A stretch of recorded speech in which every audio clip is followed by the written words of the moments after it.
स्वागत है आप सभी का हमारे यूट्यूब चैनल पर। यदि आप हमारे चैनल पर पहली बार विजिट करें तो चैनल को सब्सक्राइब करें और वीडियो को अब शेयर करें।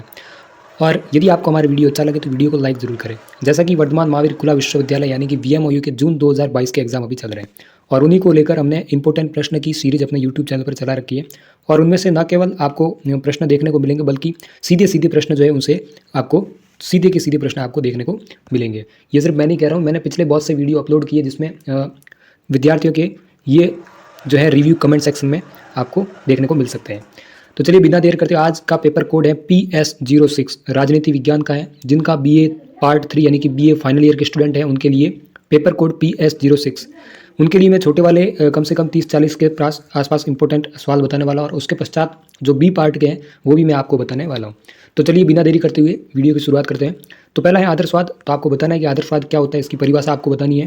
फिर गुट निरपेक्षता का सिद्धांत ये किसने दिया था ये आपको बताना है और इसको लेकर सबसे पहले इसकी स्थापना कब हुई थी वो भी आपको बताना है। तो ये 1961 के अंतर्गत नई दिल्ली में इसकी जो है स्थापना की गई थी और उस समय हमारे भारत के प्रधानमंत्री जी पंडित जवाहरलाल नेहरू जी थे। फिर है एक ध्रुवीयता व द्विध्रुवीयता। आपको बतानी है कि क्या है एक ध्रुवीयता और द्विध्रुवीयता। एक ध्रुवीयता का मतलब है कि पूरा विश्व एक अंतर्राष्ट्रीय महाशक्ति के जो है वही एक है। और द्विध्रुवीय में आप देख सकते हैं कि जब सोवियत का विघटन हुआ उससे पूर्व की जो स्थिति थी वह विश्व द्विध्रुवीय शक्तियों में डिवाइडेड था। एक था अमेरिका और दूसरा था रूस। फिर शक्ति संतुलन क्या है आपको बताना है कि बैलेंस ऑफ पावर क्या है। शीत युद्ध जो कि अमेरिका और रूस के बीच में चला था विचारधारा को लेकर, समाजवाद और जो दूसरी थी पूंजीवाद को लेकर।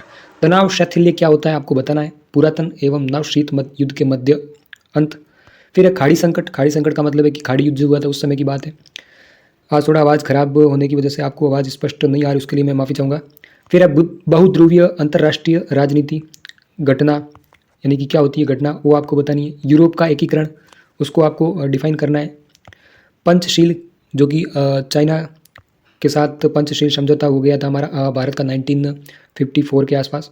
फिर नव साम्राज्यवाद आपको बताना है किसे कहते हैं। UNO के उद्देश्य क्या है। संयुक्त राष्ट्र संघ है उसके उद्देश्य क्या है। उसका उद्देश्य है पूरे विश्व में शांति व्यवस्था स्थापित करना और लोकतंत्र की स्थापना। जहाँ पर जिन कंट्री में लोकतंत्र नहीं है उसमें लोकतंत्र की स्थापना करने का ये इनके उद्देश्य है। और UN संयुक्त राष्ट्र संघ के मुख्य संगठनों के नाम लिखने हैं आपको बताना, जैसे मानवाधिकार है, सुरक्षा परिषद है और मुख्य संगठन में यूनेस्को है। ये सारे जो संगठन है आपको बताना है। WHO है। आर्थिक वैश्वीकरण क्या है आपको बताना है। आर्थिक वैश्वीकरण जो पूंजी का वैश्वीकरण हो रखा है वो आपको बताना है। वैश्वीकरण के नकारात्मक प्रभाव बताने क्या नकारात्मक प्रभाव है वैश्वीकरण से, क्या जो ऐसी नकारात्मक प्रभाव अपने देश पर देखने को मिले वो भी आपको लिखना है। सैन्य वैश्वीकरण क्या है वो भी आपको बताना है। जैसे कि जिस प्रकार से अभी आप देख सकते हैं कि हालिया में बहुत सारी कंट्रियाँ जो हैं युद्धाभ्यास करती हैं, वो एक तरह का सैन्य वैश्वीकरण है जो आपस में युद्धाभ्यास वगैरह किया जाता है। फिर सार्क के बारे में बताना है। ये एक संगठन है और इसमें कौन कौन से सदस्य हैं ये आपको बताना है। इसकी स्थापना कब हुई थी। सार्क की स्थायी समिति उसके बारे में बताना है। सार्क के सदस्य राष्ट्र उनके नाम लिखने हैं आपको। सार्क के सदस्य कितने हैं और उन देशों के नाम लिखने हैं। फिलिस्तीन मुक्ति संगठन 1961 इसके बारे में आपको लिखना है।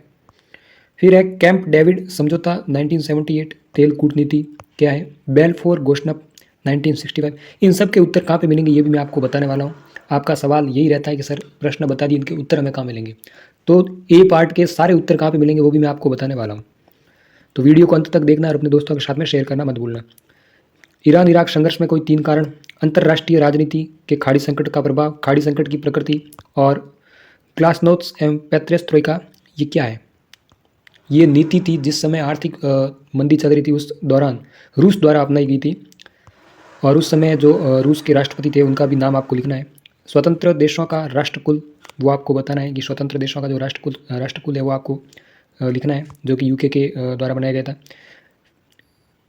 फिर मध्य एशिया गणराज्य उसके बारे में लिखना है। बोल्शेविक क्रांति क्या है।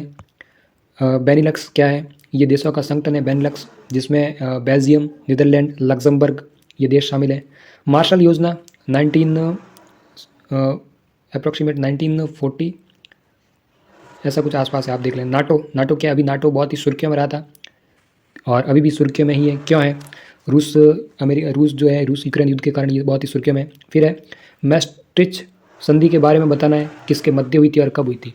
फिर है कॉमिंग फॉर्म क्या है और उसके बारे में बताना है। एशियाई मैत्रीपूर्ण सम्मेलन इसकी स्थापना कब हुई कब हुआ। फिर है बोगोर सम्मेलन आसियान, आसियान के अंतर्गत कौन से देश शामिल है और आसियान इस संगठन की स्थापना कब हुई आपको बताना है।